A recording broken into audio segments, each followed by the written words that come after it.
Yemen का बादशाह है, उसने हुक्म जारी किया कि यमन वालों को कत्ल कर दिया जाए, इसलिए कि ये सब चंद बुजुर्गों को और शख्सियात को बुरा बोलते हैं, वाजिबुल कत्ल है और ये जो है वो राफजी हैं, जबकि उनका मकाम बहुत बुलंद है। जी कहा गया जी फला फला फला फला फला फला फला लोगों को ये बुरा बोलते हैं, उनका मकाम बहुत बुलंद है। दलील क्या है कि उनका मकाम बुलंद है? किसी ने कहा जी दलील, कहने लगे देखो फला बाग के अंदर जो दरख्त अनार का लगा हुआ है, उसके अनार के ऊपर इनके नाम छपे हुए हैं, कुदरती तौर पर इनके नाम कंदा हुए हैं।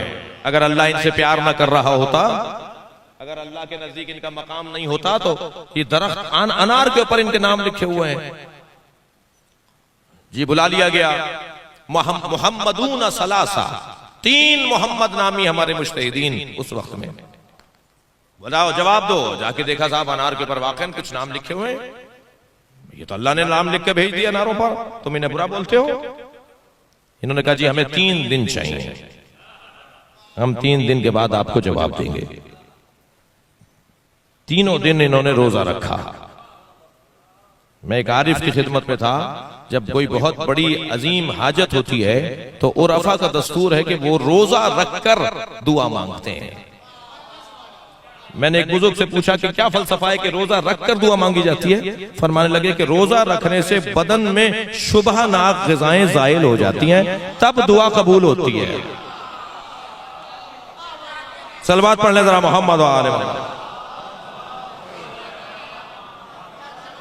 जी बाज़ औक़ात हमारी दुआएं कबूल ना होने का एक वजह ये होती है जी असर ही नहीं हो रहा ज़बान के अंदर, तो वो बदन से ज़ाइल हो जाना चाहिए वो तमाम शुबहनाक ग़िज़ाएं। तो ये 3 दिन उन्होंने रोजा रखा और तीसरे दिन जब ये रोजा इनका तमाम हुआ, मुनाजात की, हाजा मौला को पुकारा, मौला मदद कीजिए, हम आपके गैबत के अंदर हैं, आपके चाहने वाले हैं। तो बहुत देर मुनाजात करते रहे, कोई रहनुमाई नहीं हुई, तो तीनों उठे के चलते हैं सहरा में, फिर इमाम से इस्तग़ाज़ा करते हैं कि सामने से एक मुसाफिर को आते हुए देखा, जिसका हुलिया इन्हें बता रहा था कि तवील सफर से लौटने वाला है। तो उसने सवारी से उतर के इनसे पूछा कि तुम परेशान लगते हो? कहा हमारी परेशानी है, मगर हम उसी से जाके पूछना चाहते हैं जो हमारी परेशानी दूर करेगा। कहने लगे जी मुझसे बयान करो। क्या नहीं आपसे बयान हम क्या करेंगे? क्या नहीं बयान करने में कोई बात नहीं है और कोई ऐब नहीं है। और जब बयान किया गया तो उन्होंने कहा जाकर उनसे कह दो कि ये सारा जो दिखाया बताया गया है ये धोखा और फरेब है।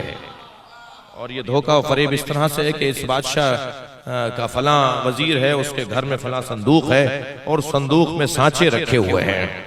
जब ये फल छोटा होता है तो उस पर ये सांचा चढ़ा देते हैं, जब उस पर नक्श आ जाता है नामों का तो सांचा उतार देते हैं। अब जब फल बड़ा होता है तो उन्हीं नामों के साथ बड़ा होता है, वो नाम इसी तरह बड़े होते चले जाते हैं। तो जाकर फला जगह, और ऐसे जब जाकर देखा गया तो वहां से संदूक में से वो सांचा निकला जी, जो चढ़ाया जाता था फलों के ऊपर, और इस तरह से। तो जब वो बता के जाने लगे तो उन्होंने कहा कि जी आप कौन हैं? कहने लगे मैं वही हूं जिन्हें तुम 3 दिन से पुकार रहे हो। तो मोहम्मदून सलासा ने आगे बढ़कर कहा कि आप तीसरे दिन आकर हमें क्यों बता रहे हैं? हम तो 3 दिन से आपको पुकार रहे थे। कहने लगे तुमने 3 दिन की मोहलत क्यों मांगी थी?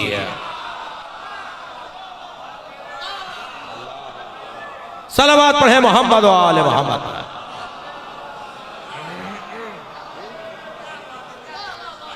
तुमने अगर कहा होता कि 1 दिन चाहिए, हमें 1 लम्हा चाहिए, तुम्हारा खुद ईमान 3 दिन का था।